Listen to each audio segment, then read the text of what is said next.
प्रतिमा पांडे, आप देख रहे हैं NP21 न्यूज। देश और दुनिया की तमाम छोटी बड़ी खबरों के साथ चलिए शुरुआत करते हैं खबरों का सिलसिला। निजामाबाद आजमगढ़ से बड़ी खबर। ग्राम जगदीशपुर में पोखरा और भीटा की भूमि पर किए जा रहे अवैध निर्माण को प्रशासन ने ध्वस्त कर दिया है।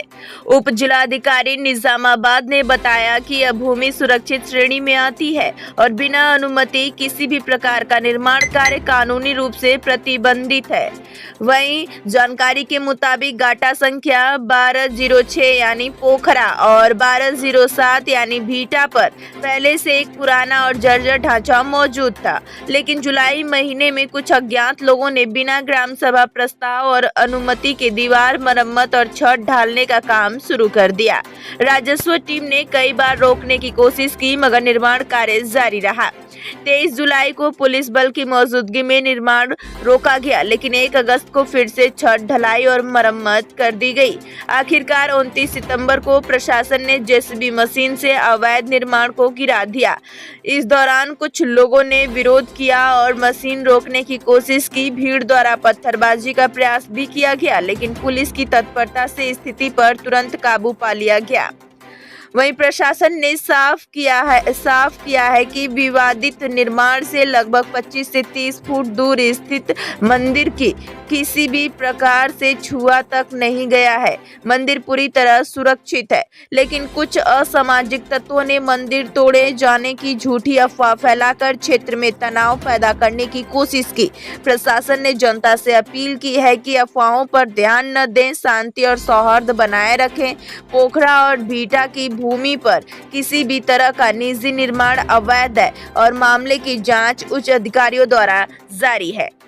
पुराना एक धर्मशाला था जो काफ़ी जर्जर अवस्था में था।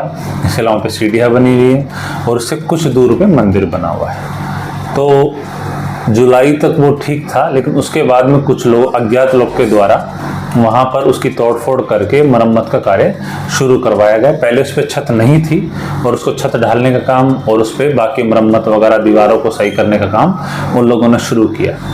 इसमें गौरतलब ये है कि इसमें एक हाईकोर्ट का मुकदमा चल रहा है जो स्वयं प्रधान के द्वारा डाला गया है। इसके अतिरिक्त इसके आसपास के घाटों के बाबत वहाँ कमिश्नर साहब की अपील चल रही है, जिसमें स्थगन आदेश पारित है। इसके अलावा एक 38 का संशोधन का मुकदमा मेरे न्यायालय विचाराधीन है।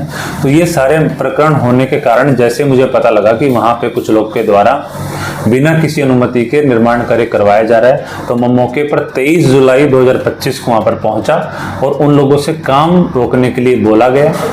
तो उन लोगों ने काम रोकने से मना किया, तो उन लोग 1-2 लोग के विरुद्ध तत्काल कार्रवाई उस टाइम पे की गई थी, लेकिन उसके बाद में भी इन लोगों ने काम नहीं रोका। मैंने अनेक बार लेखपाल को भेज के, कानूनगो को भेजकर वहाँ पर काम रुकवाने का प्रयास किया।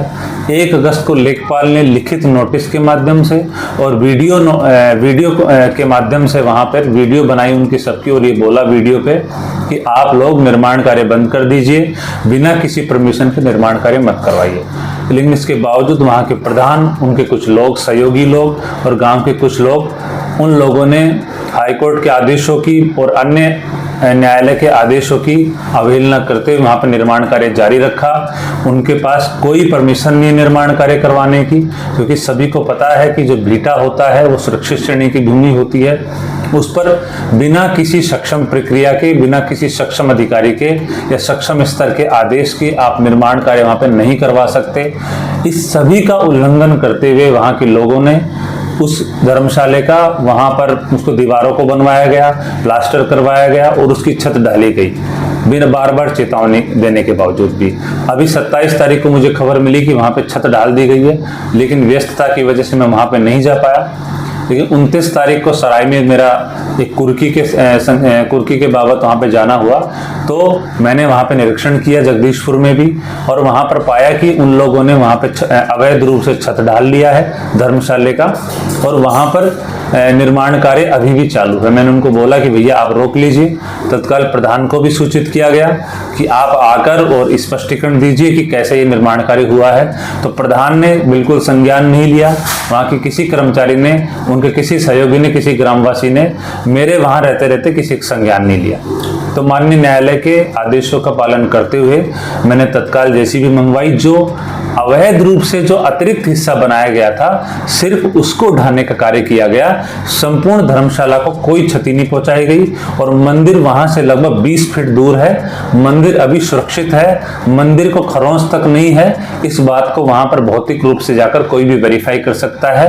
मैं फिर से रिपीट करना चाहता हूं कि जो अवैध हिस्सा था धर्मशाला का, जो न्यायालय के आदेश के उल्लंघन में बनाया गया था, सिर्फ उसी को ढाया गया है। इसके अतिरिक्त वहां पर किसी चीज को क्षति नहीं पहुंचाई गई है।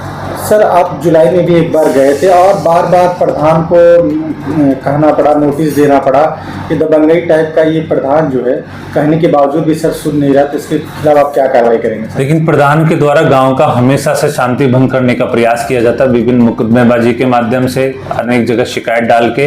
लेकिन इनको बार बार तहसील बुलाया जाता है, तहसील नहीं आते, किसी भी शिकायत के लिए साक्ष्य नहीं देते हैं। जब इनसे लेखपाल के माध्यम से, कानून के माध्यम से वार्ता करने का प्रयास किया जाता है तो ये फोन नहीं उठाते हैं और यहाँ पर पूरा माहौल खराब करने का प्रयास करते हैं। और इनको ये पता होना चाहिए कि स्वयं भूमि प्रबंधक समिति के अध्यक्ष हैं, तो इनकी जिम्मेदारी प्राथमिकी बनती है कि वहां पर जो भी ग्राम समाज की जमीन पर यदि कोई अवैध अतिक्रमण होता है या अवैध निर्माण कराया जाता है तो तत्काल रोकें।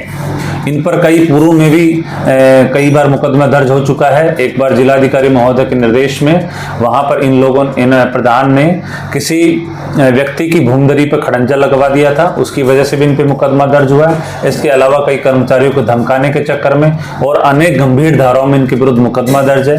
इनके विरुद्ध गुंडा की कार्रवाई चल रही है और उसके बावजूद भी ये गांव की पूरी माहौल को खराब करने का प्रयास करते हैं, प्रत्येक अधिकारी को तंग करने का प्रयास करते हैं। और जब अधिकारी उनको बैठा के समझाने का प्रयास किया जाता है, उनके कर्तव्यों से अवगत कराया जाता है, तो ये झूठी शिकायतबाजी और झूठा मुकदमाबाजी करने का प्रयास करते हैं। इस प्रकरण में भी हमने प्रधान से कई बार वार्ता करने का प्रयास किया। मैंने स्वयं के मोबाइल से भी उनको फोन लगाया लेकिन उनका फोन उठा नहीं। लेखपाल कानून ने कई बार उनको वार्ता किया, उनके बात सुनी नहीं गई। लेकिन जब लास्ट में हमारे पास यही चाह रहा था कि जो अवैध निर्माण हो उसको ध्वस्त करा दिया जाए। सर, आप आजमगढ़ सदर तहसील में भी रहे, इस समय निजामाबाद में वर्तमान में आप हैं। सर, आप पे फर्जी आरोप लगाया जाता है जो कि आप निष्पक्ष जांच करके स्वयं मौके पे जाते हैं, और तो एसडीएम नहीं जाते हैं सर, मौके पे भी जाते हैं और निष्पक्ष जांच करके कार्रवाई भी करते हैं। इसके बाद भी आपके खिलाफ अफवाहें उड़ाई जाती हैं फर्जी। सर, इस पर सर क्या कहना चाहते हैं आप? देखिए, इसमें मैं पहले भी स्पष्ट कर चुका हूं कि शासन की और प्रशासन की यही मंशा है कि जन सुनवाई को गुणवत्तापूर्ण सुना जाए, उनका निस्तारण किया जाए। और मैं न्यायालय में भी दोनों पक्षों को सुनने के पश्चात, मौका वेरीफाई करने के पश्चात ही ऑर्डर करता हूं। इससे कुछ लोग हैं जो क्षुब्ध हो सकते हैं, उनको अधिकार है कि अपीलीय न्यायालय में जाएं, लेकिन इसके बावजूद उनके द्वारा अनावश्यक रूप से बिना बात के अफवाह उड़ाने का प्रयास किया जाता है, तहसील का माहौल खराब करने का प्रयास किया जाता है, क्षेत्र का माहौल खराब करने का प्रयास किया जाता है। ये सब बिल्कुल निराधार है और कोई इनका कोई बेबुनियाद है, कोई इनका आधार नहीं है और ये सब झूठी अफवाहें हैं। कुछ लोग जो तहसीलों में बिचौलियों की भूमिका निभाते थे, इसके अलावा जो तहसील के क्षेत्र में जो भूमाफिया जो लोग दूसरों के जमीनों पर कब्जा किया करते थे, न्यायालय में गलत तरीके से प्रभावित करके आदेश करवाया करते थे, उन पर कंट्रोल करने का प्रयास किया गया है। और वो सब लोग इसी से क्षुब्ध हैं और इसी को वो लोग धार बनाते हुए झूठे मुकदमों को लेकर, झूठे मामलों को लेकर एक माहौल बनाने का प्रयास करते हैं, ताकि वहां पर पूरी तहसील के जो जनसुनवाई है, तहसील की जो कार्यविधि है, तहसील की जो कार्य प्रणाली है, उसको नुकसान पहुंचाया जा सके। पूरे प्रदेश में सर पहला स्थान आया हुआ है, सर इस पर क्या कहना चाहते हैं? मैंने निजामाबाद तहसील में जाते ही समस्त कर्मचारियों को एक निर्देशित किया गया, उनको सभी को कि गुणवत्तापूर्ण निस्तारण हो, शिकायतकर्ता से वार्ता करी जाए। मैं स्वयं मौके पर जाकर आईजीआरएस का मैंने निस्तारण करवाया है। मुकदमे से संबंधित जिनके मुकदमे लंबित थे बहुत सालों से, 5 साल 7 साल से, उनके मुकदमों का निस्तारण त्वरित मैं स्वयं मौके पर जाकर मैंने किया है और इसी का परिणाम है कि संतोषजनक हमारा फीडबैक 90% से ऊपर संतोषजनक फीडबैक प्राप्त हुआ है और हमें 100% संपूर्ण ओवरऑल अंक हमें प्राप्त हुए हैं। उसी की बदौलत माह जुलाई और माह अगस्त दोनों महीना में तहसील निजामाबाद को पूरे प्रदेश में प्रथम स्थान प्राप्त हुआ है और ये इसी का परिचायक है कि तहसील में सुधार हुआ है, तहसील में लोग की समस्याएं सुनी जा रही है, वहां पे उनका निस्तारण गुणवत्तापूर्ण किया जा रहा है। सर, अब तक कितने मुकदमे खत्म हुए हैं सर, निस्तारण हुए हैं? मेरे जब मैंने तहसील का कार्यभार ग्रहण किया था तो वहाँ पे सिर्फ 4 से 5 महीना में 450 मुकदमों का निस्तारण किया गया था। आज वो लगभग 2000 मुकदमों का निस्तारण हो चुका है, अर्थात कुल टोटल लगभग 1500 से अधिक मैंने 4 महीना में मुकदमों का निस्तारण किया है। और सभी पक्षों को सुनते हुए, बार के साथ समन्वय बनाते हुए सभी प्रकरणों का, सभी मुकदमों का बहुत ही शालीनता से, बहुत ही गंभीरता से निस्तारण किया गया।